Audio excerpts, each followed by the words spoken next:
Et voici Timeline, un petit jeu de connaissances historiques pour 2 à 8 joueurs. À partir de 8 ans, c'est un jeu de Frédéric Henry, édité par Asmodée. Alors, la version que je vous présente est la version événement du jeu, mais sachez qu'il existe plusieurs boîtes qui vous présentent soit des événements, soit des inventions, soit des découvertes. À chaque fois, il s'agira de retrouver à peu près à quelle date se sont faits les événements présentés sur les différentes cartes du jeu.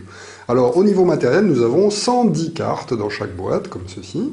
Alors, les cartes du jeu ont une face recto et une face verso, présentant la même illustration, mais sur l'un, il y a juste le nom de l'événement, et de l'autre côté, il y a la date de l'événement. Il faudra donc bien mélanger les cartes du côté où il n'y a pas la date de préciser, avant de débuter le jeu. Après avoir mélangé ce jeu, nous allons distribuer des cartes en fonction du nombre de joueurs. Donc si nous sommes de 2 à 3 joueurs, nous aurons 6 cartes chacun, de 4 à 5, 5 cartes chacun, et de 6 à 8 joueurs, 4 cartes chacun.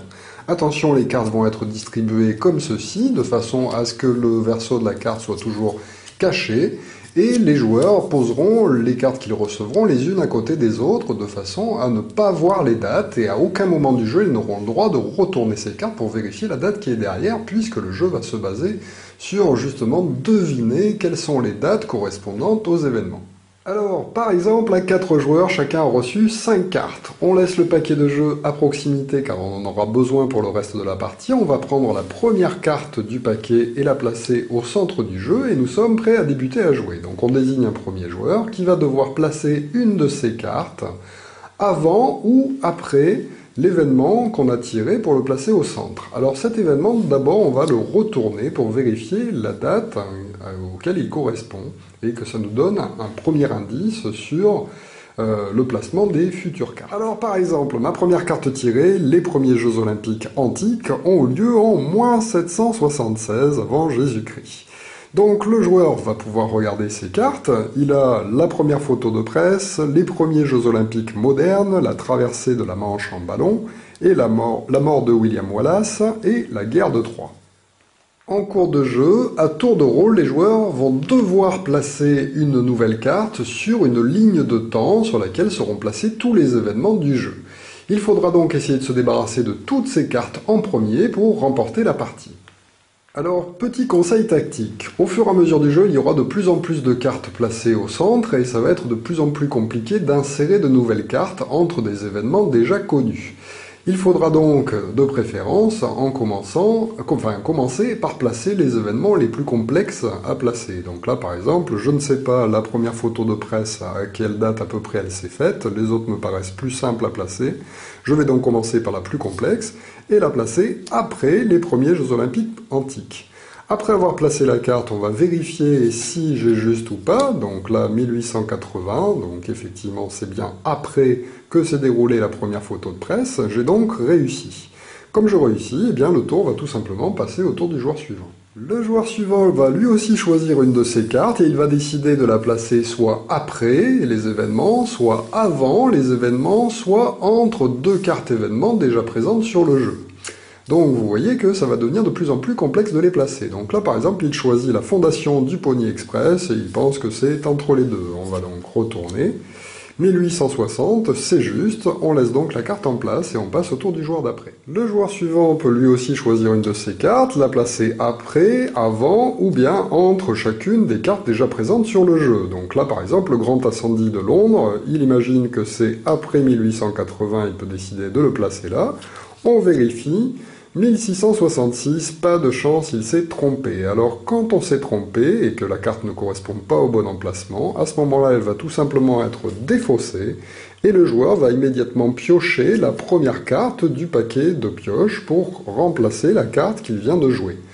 Donc à chaque fois qu'on se trompe, eh bien on ne perd pas de cartes et le but du jeu étant de se débarrasser de toutes ces cartes, vous aurez compris qu'il faudra essayer de se tromper le moins possible. Alors attention, petit cas particulier, si un joueur place une carte qui a exactement la même date qu'une autre carte, eh bien elle devra être placée à côté d'une carte présentant la même date. Donc là par exemple 1860-1860, elle pouvait être placée avant ou après 1860, mais doit être collée, les deux cartes présentant la même date doivent rester collées.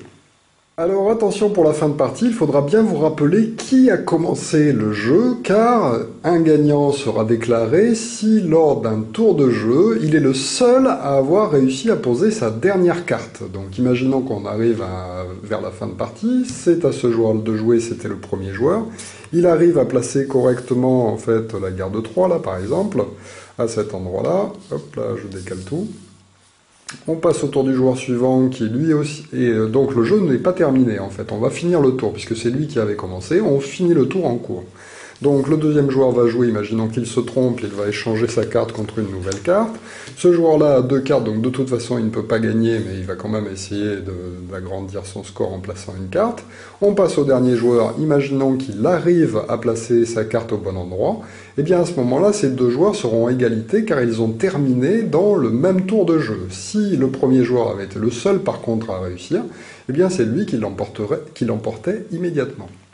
Alors, dans le cas où plusieurs joueurs ont réussi à terminer en même temps, eh bien les autres auxquels il reste des cartes sont éliminés, ils ne peuvent plus gagner le jeu, ils peuvent rendre leurs cartes. On va distribuer une nouvelle carte à chacun des joueurs qui sont encore en lice, et on va continuer à jouer jusqu'à ce que l'un d'entre eux parvienne à se débarrasser de toutes ces cartes lors d'un tour où son adversaire n'y arrive pas.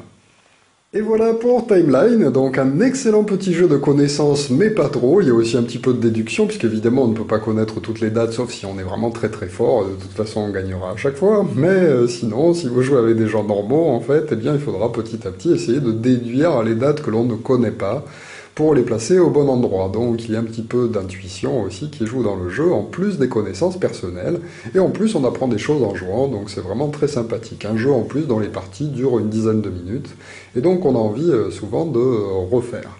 Alors toutes les versions du jeu sont compatibles les unes avec les autres, puisqu'elles présentent par exemple des événements, des inventions, des découvertes, des monuments, et il y en aura d'autres certainement qui sortiront très bientôt, concernant les arts et la littérature, la musique, le sport et autre chose.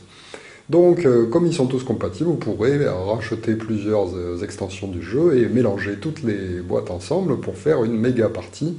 Et plus vous aurez de cartes, plus vous aurez de mal à vous rappeler exactement chacune des dates. Voilà, merci de m'avoir suivi et à très bientôt pour une nouvelle règle de jeu. Au revoir.